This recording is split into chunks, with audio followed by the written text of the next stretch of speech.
On their third wedding anniversary, Lu Xiang, Shen Ning's husband, slipped an illegal aphrodisiac into her juice at a private restaurant. He also secretly arranged for homeless men to take her to a filthy basement in an urban village, intending to ruin her reputation. All of this was triggered by a tearful plea from his white moonlight Zhang Mianlai. Hey, Heng. I don't want to be the secret lover for the rest of my life. Staring at the glass of juice, Shen Anning smiled and swapped it with Lu Xiang's. He had bought the drugs and hired the men. Such a thoughtful plan would be a waste not to follow through. Later, Lu Xiang collapsed in a hospital bed and called the police in despair. But after checking the surveillance footage, the police looked at him with complicated expressions. Mr. Lu, evidence shows you arranged everything. The story began on the third anniversary. Lu Xiang, rarely dressed in a crisp black suit with immaculate cufflinks, held 90-9 red roses, seemingly sincere. But Shen Anning only glanced at the roses for 3 seconds. Their edges were blackened, leaves wilted and lifeless.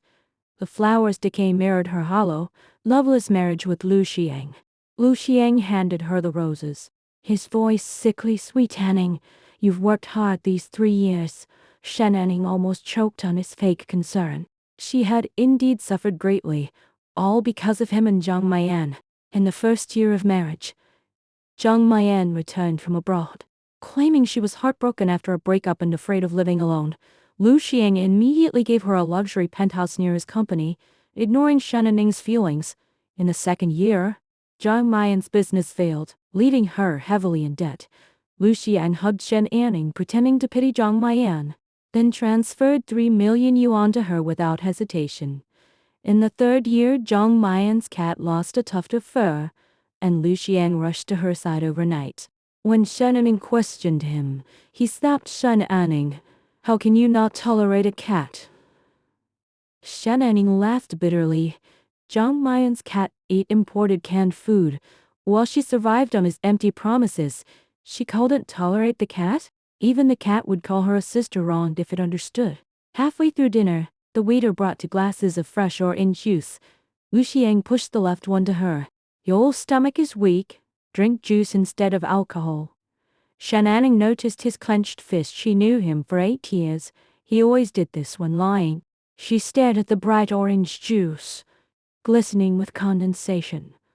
Lu Xiang's eyes were fixed on her, filled with nervousness, excitement, and malice. Shen Anning's heart turned cold. He wanted to harm her. Instead of arguing, she checked her phone. A private detective she'd hired had sent a message. Miss Shen, Lu Xiang bought an illegal aphrodisiac at the black market at 3 p.m. He also contacted for homeless men, arranging to meet at the basement of South Lane old building. Chat logs, transfer records, and surveillance screenshots are in your email. Shen Anning placed her phone face down. When Lu Xiang urged her to drink, she said calmly, you would drink yours first. He took a small sip and smiled. Satisfied, Shen Anning smiled to his glass was safe, hers was not. She intentionally knocked over her napkin. As Lu Xiang bent to pick it up, she swiftly swapped the glasses. He handed her the napkin, looking condescending. Anning, let's talk today. Shen Anning sipped the safe juice. About what? Relax now that he thought she'd taken the drug, he said. Mian is struggling. She says she has no status. Shen Anning scoffed inwardly. Zhang Mian cried about being a secret lover but spent his money freely, with every transfer marked voluntary gift. I want to give her an explanation. Lu Xiang continued.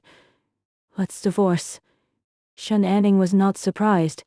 He could have asked directly, but he chose to drug her and ruin her because their prenuptial agreement stated the cheating party got nothing. Unwilling to lose his fortune, he planned to frame her as immoral, making himself the victim. Shen Anning pretended to be hurt, her eyes watering. Soon, the drug took effect. Lu Xiang grew hot, disoriented, and restless. Shen Anning called the police, submitting all evidence. The police arrived, sent Lu Xiang to the hospital, and checked surveillance. The homeless men confessed everything. When Lu Xiang woke up and realized they'd been exposed, he called the police in a frenzy. claiming he was framed. But the police said flatly, Mr. Liu, you bought the drugs and planned the attack. Liu Xiang was prosecuted for purchasing illegal drugs and organizing an assault. The board of LUS company fired him. His father cut off his funds, leaving him penniless in the hospital. He called and texted Shen Anning repeatedly, begging for forgiveness and help with an abusive nurse. She only replied to the nurse, "Pay more or keep her." 3 months later, Shen Anning went to LUS house for her belongings. He was in bed, flushed, struggling, while Nurse Xiao held him gently. Seeing Shen Anning, he reached out. "Anning, you okay?" She stepped back. "I'm just here for documents." "Zhang Maian left me," he said desperately. "Have nothing." Shen Anning nodded. "Good that you finally see reality." He begged, "Can we start over?" She looked at the sunny window and she had clung to the title Mrs. Liu, trying to prove her worth. Now she had money, a career, friends, and a new life. She said firmly no. Tears fell. "I'm sorry," Shen Anning replied. "Stay sorry. Don't bother me again." As she left, Nurse Xiao asked Renew for next quarter. Shen Anning said, "Yes." Liu Xiang screamed her name in despair. Shen Anning paid the nurse and walked away without looking back. She renovated their old house. Dark gray walls became creamy white. His suits were replaced with her luggage, hiking shoes, and art supplies. She learned diving and opened a cafe with friends. On opening day, Zhang Maian arrived as a delivery rider, sweaty and embarrassed. Seeing Shen Anning, she paled. "You'll repay the money monthly," she mumbled. Shen Anning nodded. On time. Over coffee, a friend asked, "How's your ex?" "In a nursing home with Nurse Xiao," Shen Anning said. "And Zhang Maian?"